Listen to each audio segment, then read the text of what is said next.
So when did you originally come out to this area? About 2001, and that's when we bought. Yeah, I don't live at the house you were just in. We don't live in that house. Oh. We live in a house next door. Okay. So that house is just like it's my office. That's the man cave. Yeah, it's a World's Explorers Club. HQ. And we have guest rooms and all that kind of stuff, and my office is there. Yeah. So what inspired you to create that?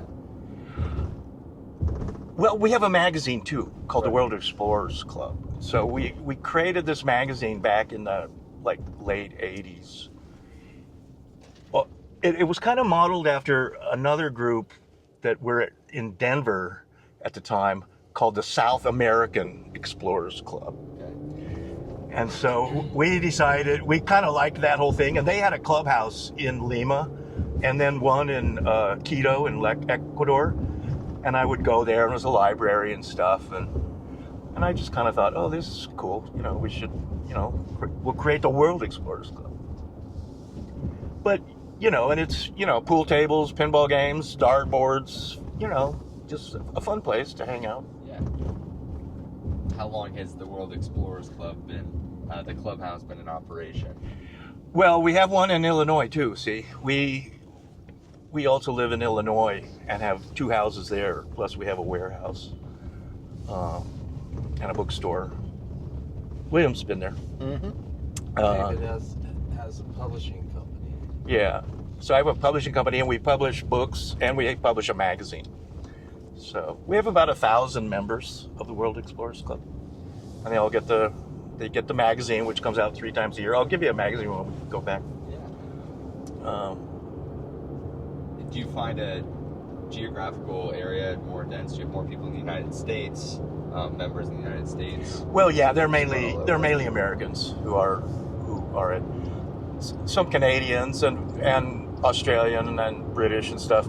It's become very expensive to mail magazines and stuff overseas and books. Oh my gosh. It's hard. Yeah, postal prices have gone way up. Skyrocketed. Yeah, so mailing stuff in the United States is kind of expensive too, but mailing stuff to Canada now is a nightmare.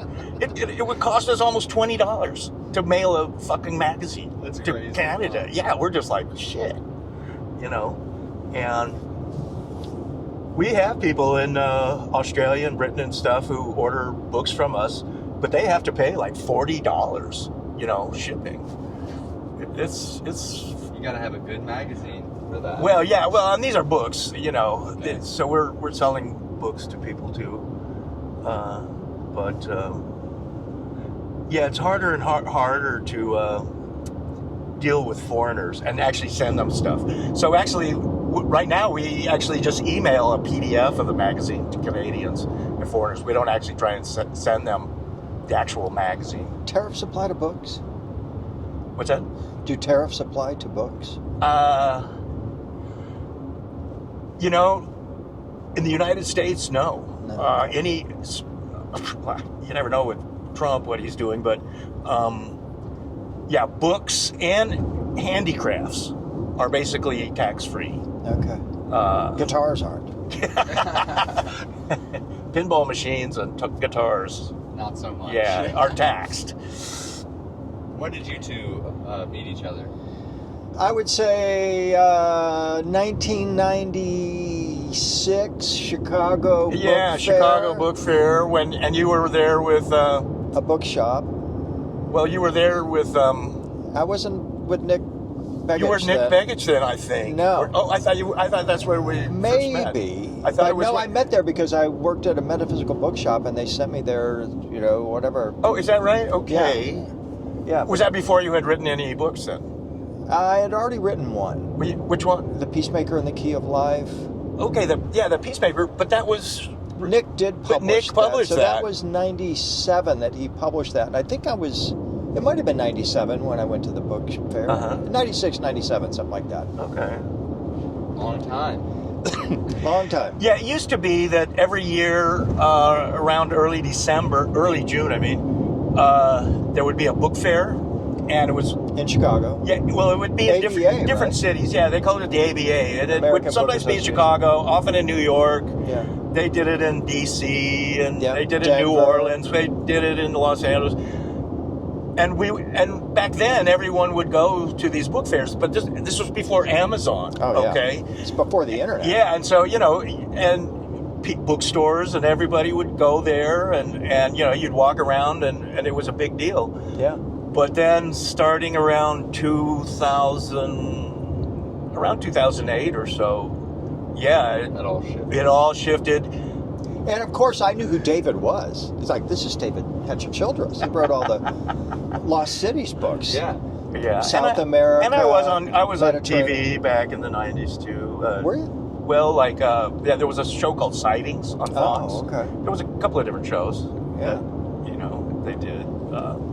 But yeah, now hardly anybody goes to the book fair anymore, and it's a total waste of time. Yeah. And it's only in New York City, and it's just basically the big New York publishers.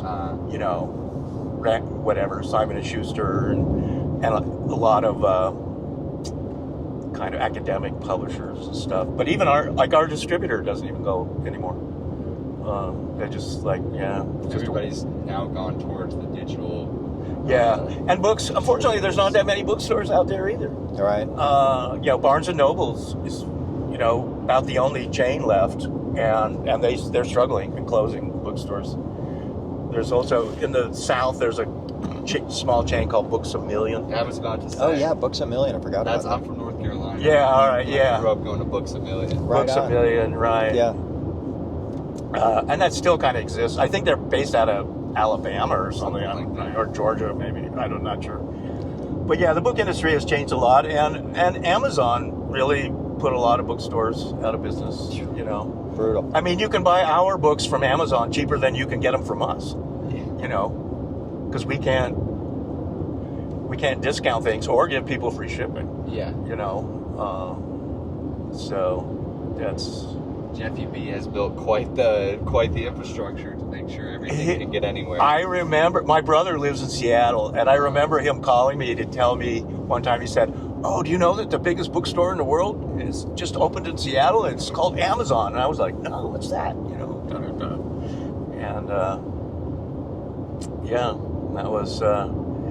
that was late. And Amazon just started. It started originally as a bookseller. That's Right. And I read this too because I became very interested in Jeff Bezos. The reason he chose to be a bookstore originally is there are more books to buy than any other commodity. Okay, you can only buy so many screwdrivers or so many plates or glasses or whatever. Vases. But there are more books to buy. There's new books coming out all the time, and that's why he chose to be a bookstore. That was the starting place for it. Yeah. Yeah. And then now, of course, you can buy anything. You're buying your toner for your printer. You can buy a house on there. Yeah, you can buy gold. You can buy Viagra. They have one of those fold-out houses that you can buy. Is that right? Now for Sears. 36 Back in grand. the 30s, I think Sears also sold houses. Really? And you could buy a house from Sears, and they would just giant truck would come and dump it, on your property. Yeah. Yeah. They copied it. So you haven't been to V-Bar V before, David? I have. Okay. Years ago. Okay. It's been a long time. It's. I think back around 2001, 2002. I did come out here. Yeah, I thought you must. Yeah, I have it, but it's been 20 years at least. There's a swimming hole out here too, isn't there? Yeah, they call it the Crane Petroglyphs Heritage Site. Okay, is that what they call it now? Yeah, I can't have maybe I shouldn't say that. A colonialist name. Have you been out here, William? I have not. No, this is my first time. Really looking forward to it. But this is supposed to be the most petroglyphs on one panel in the Verde Valley. Cool, man. And there's some really bizarre. You know how it is, David. You guys have been living too. It looks like some of the people doing these designs may have been on psychedelics. I'm sure they were. All the Cocopellis are encountered in the psychedelic space around the world. Even newbies who don't even know who Cocopelli is, they see him in their psychedelic journey. So there's, in my opinion, no doubt that's the origin of a lot of this imagery. Well, See, and from this road, you can head over to Montezuma as well. okay, yeah, And Montezuma's castle. yeah, you can go that way to yeah, that's like a back road. But it's a dirt road the whole way, so totally dusts the car. What were you going to say, David? I forgot. It's okay. I was up at Roden Crater a couple months ago, and that's near Flag, near Sunset Crater and all that up there. And Oh, okay, yeah. He's got, people would come there as a place of worship, leaving pottery. James Terrell, who owns it, has this incredible warehouse full of absolutely museum quality pottery that was found around the crater. And he's got peyote and cannabis growing on the crater. Wow. So they must have brought it with them. I'm sure it's not Who's doing that? James Terrell. I'm sure it's not Oh, okay. indigenous to Flagstaff. You're not going to find cannabis in San Pedro or things like that around Flag. They brought it with them because this is their sacrament. Well, in the 60s, Bob Marley came to visit Havasupai, and now the Supai are using ganja as a sacrament with Sweat Lodge, Okay. Yeah. which I think is pretty interesting. I mean, if it's Marley. peyote, I don't know if I haven't really looked to see if peyote grows naturally anywhere around here, but it's certainly associated with Mexico, Yeah. and they would have brought it up with them from Mexico. Yeah, I think it would grow around here. Not in Flagstaff, though. It would be a little too cold, I think, Yeah. for that. Yeah, I mean, they've had ganja here, and the Shivites brought that. That's also Oh, Shiva. is that right? That's Okay. yeah. I mean, that's what they do. I mean, you go to India and the Himalayas and stuff, and what the Shivites, yeah, they go out and make their own hashish. They call it bang in Soma, right? Well, not Soma. They call it bang, bangi, bongo. Yeah, bongo. Yeah, bongo, Soma is more bang, the psilocybin or amanita. Yeah. Right. And so, but down in Mexico, they had it too because the Shivites came there. In fact, there's that famous song, La Cucaracha, da da da da da da, La Cucaracha, marijuana por favor, por marijuana por. I remember singing that song in 6th grade. The cucaracha is a roach, and marijuana por favor, or marijuana to smoke. Please, yeah. Por fumar. Por fumar. That's Please. what. Marijuana por fumar. So, like this little kid, going, I'm like, geez, we're singing this song in 6th grade. I like how that's tiered over there. Yeah. Must have been what, for agricultural purposes, or is that natural? Well, it does seem to have terraces there, doesn't Yeah. it? Where are you looking? Back over there. to on the left, kind of back there's to the left behind Okay. us. It looked like it had you been can't really terraformed a see little it bit. here now, but There's a lot of petroglyphs over there in the creek, and this path right there, you can take that back 4 hours. I've hiked back there Is that right? a long time ago. It's okay. beautiful. So you back can how far can you drive there? there to here. Just there, just a parking spot. Yeah, okay, you that's gotta it. Huh? walk the rest Oh, of and then it. you have to walk. Okay. Yeah. And they had a school down here before. I don't know what it is now, Yeah. but I think it belongs to maybe the Forest Service. Oh, okay. There's a house over there. There's a couple of houses. Couple houses, and it was going to be a school, and somebody wanted to do a golf cart. Is there somebody living there now? Yeah, I think. Okay. Yeah, it looks like there's cars. Okay. Yeah. All right. Wow. I think it's Forest Service now. I'm not sure. But the people. I see what you mean. Yeah, that looks like a school kind it of was, a thing. yeah. Yeah. Be a great place to go to school as a kid. And Sacred Mountain, or what is it called? I think Sacred Mountain, the biggest one here. I think it's the third one over there. I've been up on top of there. There's ruins up there. It's a shame Rock Art Ranch closed. I wonder if there's any plans for... I talked to Brantley, and he said that a lot of people came through and were just throwing bottles and stuff and Yeah, doing graffiti and not taking care of things, and he got tired of it. I'm and sure. Just shut it down. good for him. Oh, really? Okay. Well, he was the one that saved it from the Fish and Game. They were Okay, gonna here's a dam little it up. swimming hole, yeah. Yeah.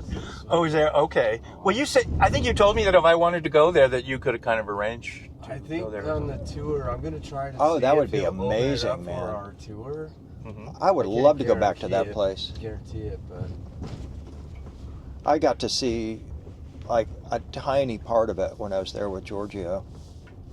yeah, there's a lot down There's there. a lot I've been there down there. many, many times. We did some microdosing down there. That was interesting. Oh, have you ever heard of this documentary called The 10,000 Year History of Cannabis Sativa? No. David? Or William? No, I don't think I have.